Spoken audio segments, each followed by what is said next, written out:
Dillian, the body snatcher Whyte. What's going on, all? It's the aftermath.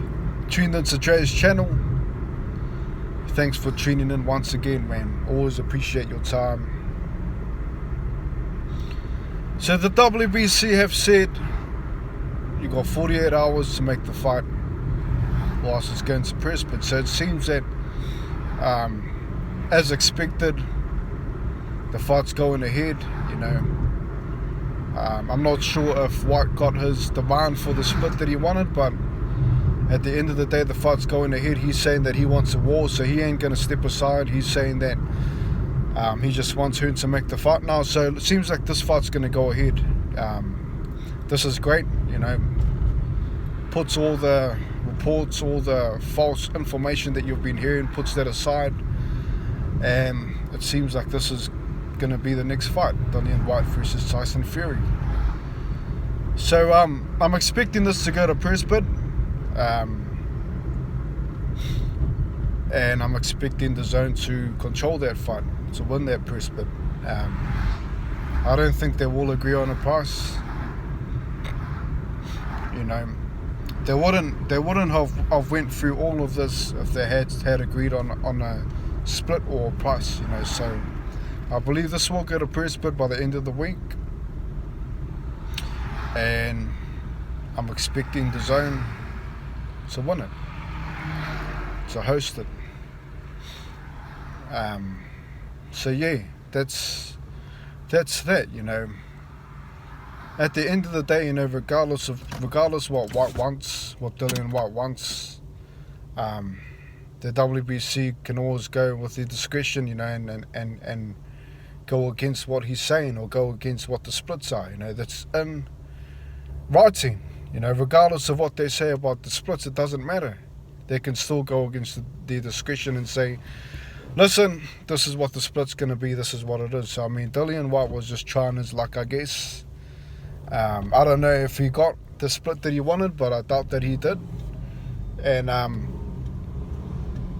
this is what the fight's going to be, Dillian Whyte versus Tyson Fury. Now, obviously this means that the Usyk-AJ fight's going to go ahead. And this is great news, because I wanted to see this, and not only that, it puts all the talk of this undisputed fight off the table. These people are always messing with the fans here, saying step aside, we'll have an undisputed fight.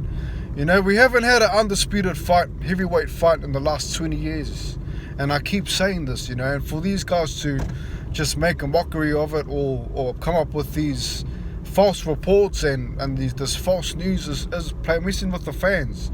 No one apologizes or anything like that. They always keep people guessing about what's going to happen. But and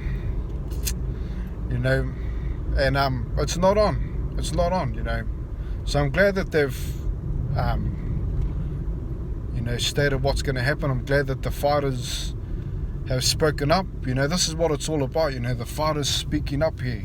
We had Joshua speaking up, saying, I haven't signed anything, shutting down all media, shutting down all reports, all these fake, allegations or whatever you may call them, or he said, she said, all this stuff, shutting all that down. This is what the fighters need to do, and this is what Joshua has done. He said, I haven't signed anything.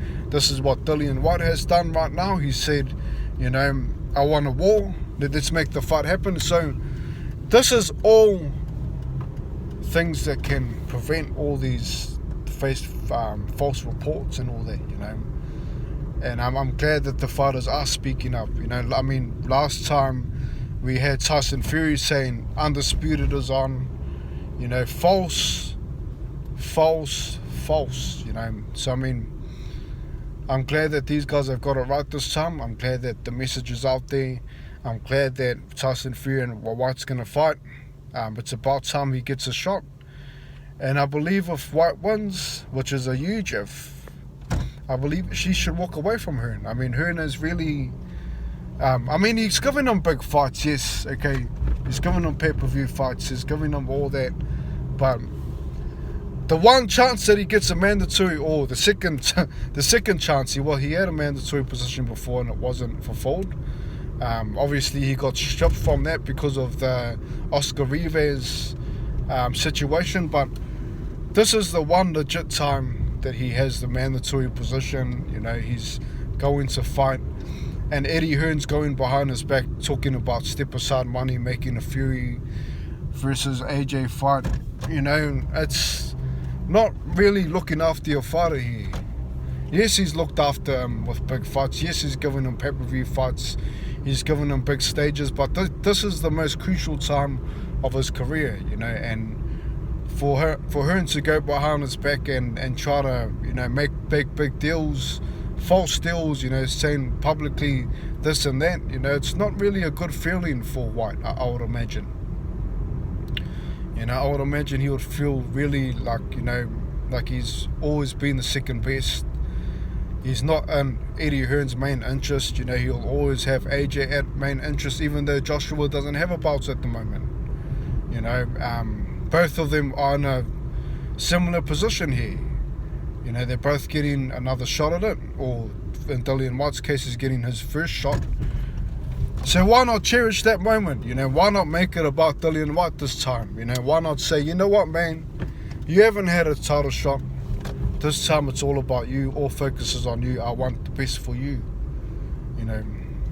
Joshua, I'll talk to him after. Why not just let him have the life for once in his career? He's always been second best. But I guess there's greed, and then there's just being, I would say, loyal or trustworthy. I guess there's a difference between that. Sometimes money is the main problem here, and obviously Joshua is the cash cow, and so I mean Hearn's best interest is making money, I guess. But I'm glad that the fight's going ahead. I'm glad that Dillian Whyte's finally getting a shot, and that all these false reports can be thrown in the rubbish. And we'll see what happens within the week. We'll see. The week's not up yet. It's almost up. But we'll see, man. I think that it's going to go to press bid. I believe that it will. But we'll see what happens. Thanks for tuning in once again, man. As always, man, look forward to hearing back from you. Look forward to hearing your take. Leave a comment, man. Peace. God bless.